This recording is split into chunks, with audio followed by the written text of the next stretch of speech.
nachos, and welcome to another edition of that blasphemy we like to call Major League Minor. Week 1 was certainly fun, and I can't wait to get right into it, so let's dive right into the XFL.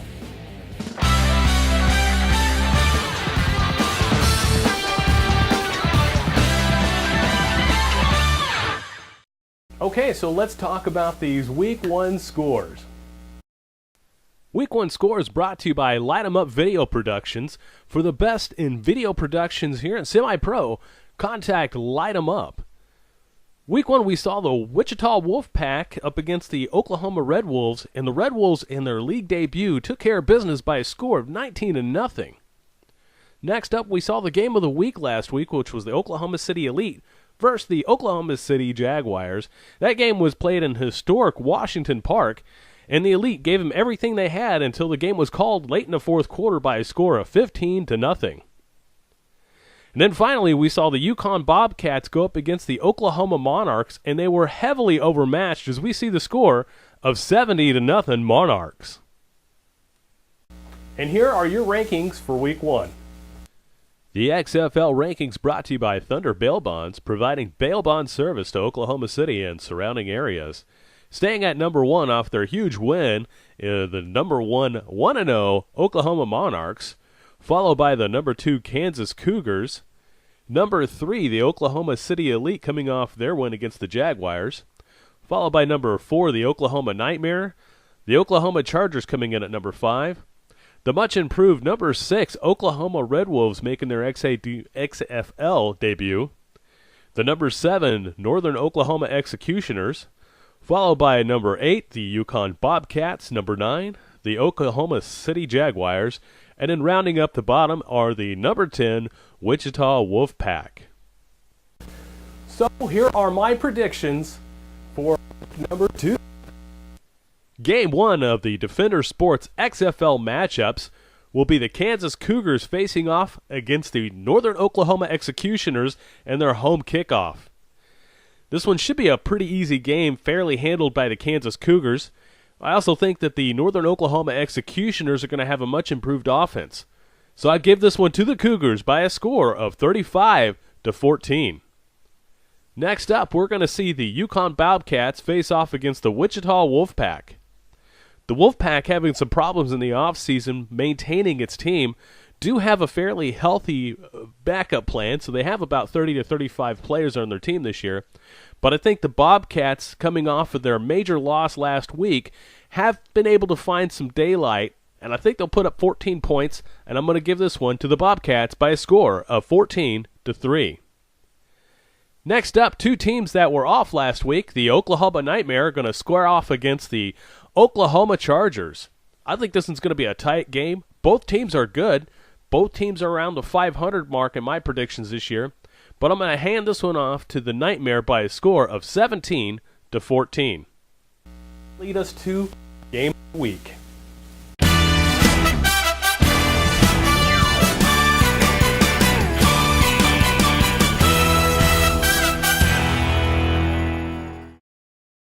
This week's Game of the Week is going to host the Oklahoma City Elite going up to Tulsa to face off against the Oklahoma Monarchs.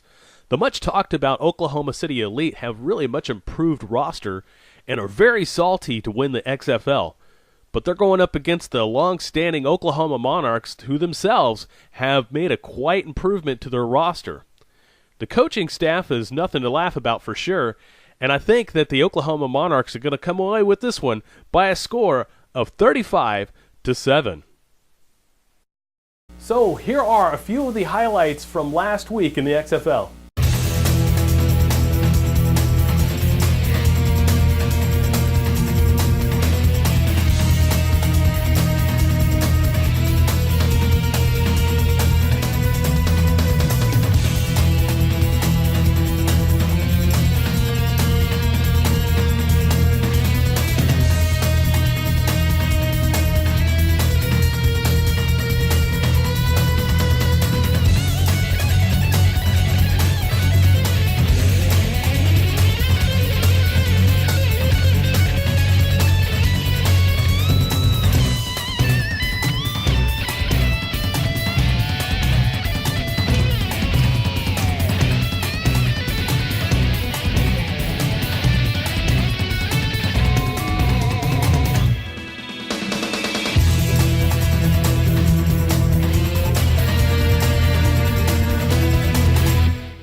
Whether it's 3 in the morning or 3 in the afternoon, Thunder Bell Bonds is here for you. We understand that you are facing one of the most difficult situations you or your loved ones may have ever dealt with. We will do everything in our power to make sure you or your loved ones are released from jail as soon as possible. Thunder Bell Bonds is the highest reviewed bail bonds company in the Oklahoma City metro area. Give us a call today to find out why, or check out our additional videos and content. Call your always timely, professional, and courteous bail bondsman, Frank DeLoger, 24 hours a day, 7 days a week. There was a lot that went on in the Central Football League, so let's get right into the CFL.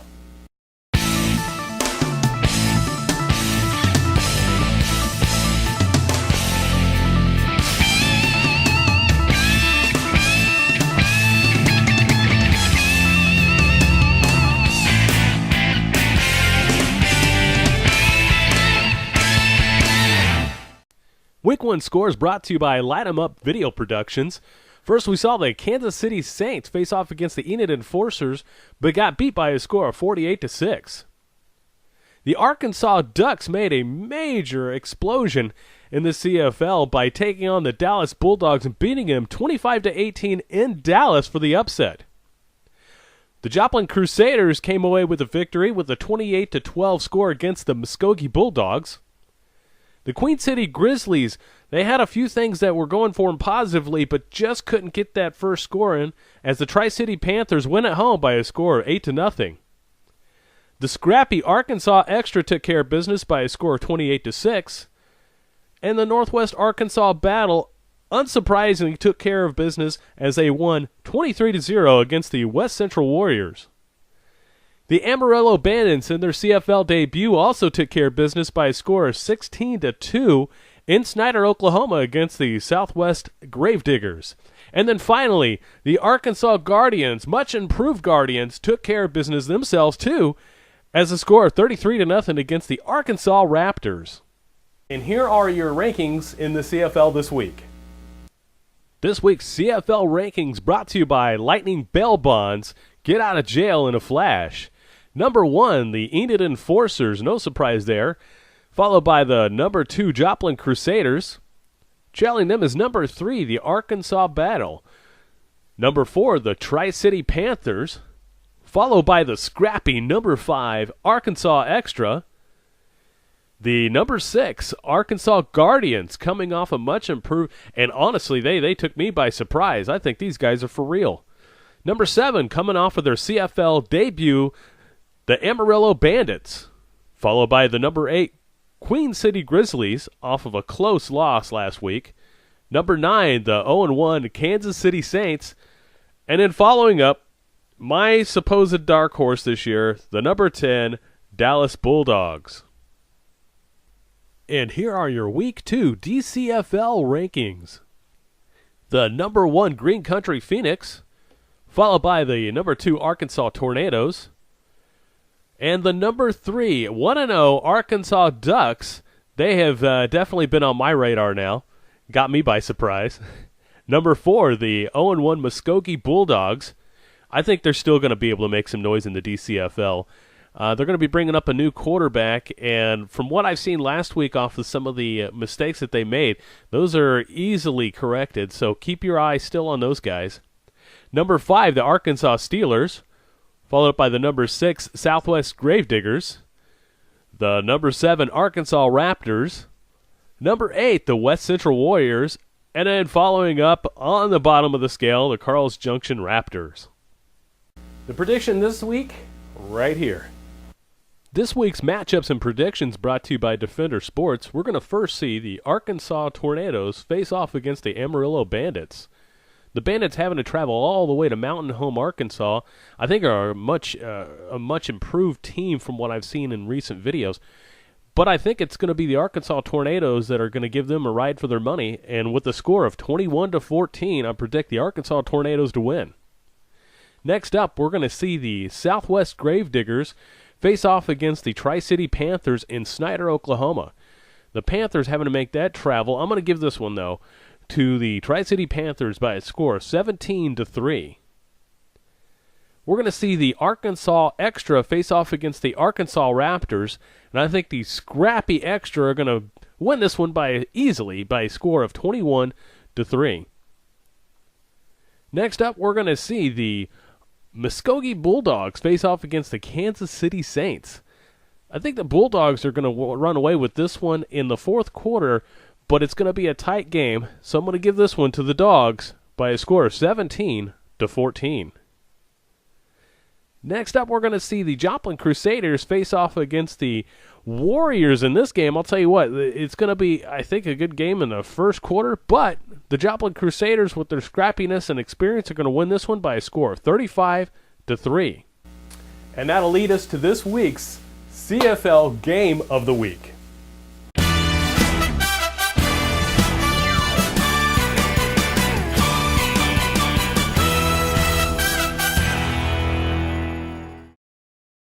This week's Game of the Week features the Arkansas Ducks facing off against the Enid Enforcers. The Enforcers' experience and grit, and of course they have a new offensive strategy with some new key players this year, are going to be too much for the Arkansas Ducks. So I'm going to give this one to the Enid Enforcers by a score of 35-14. And here are a few highlight clips from last week in the CFL, and then right after that, we'll come right back to the Oklahoma City Bounty Hunters.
Light them up again, baby.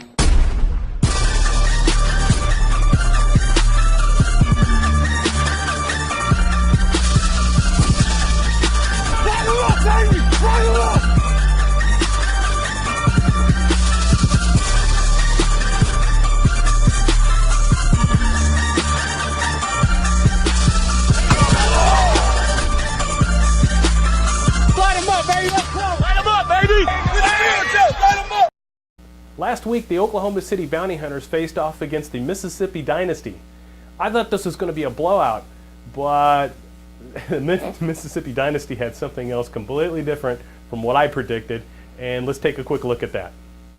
And as we see from the Light 'em Up video production's scores, it was the Oklahoma City Bounty Hunters that came away victors by a score of 21-14 against the number 6 Mississippi Dynasty.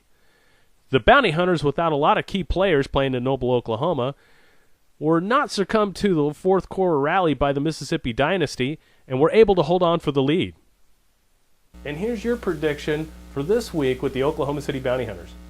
This week's matchup and prediction brought to you by Defender Sports. We're going to see the number 1 Oklahoma City Bounty Hunters travel down to New Orleans to face off against the Greater New Orleans Jaguars. The number 6 Jaguars have really much improved from last season and look to be pretty stacked this year. However, I know that the Bounty Hunters are going to overcome this one, even though they're going to be missing some key players, but they're going to win this one by a score of 14-10. And here's a few clips from last week with the Oklahoma City Bounty Hunters.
Well, folks, that's the show for this week.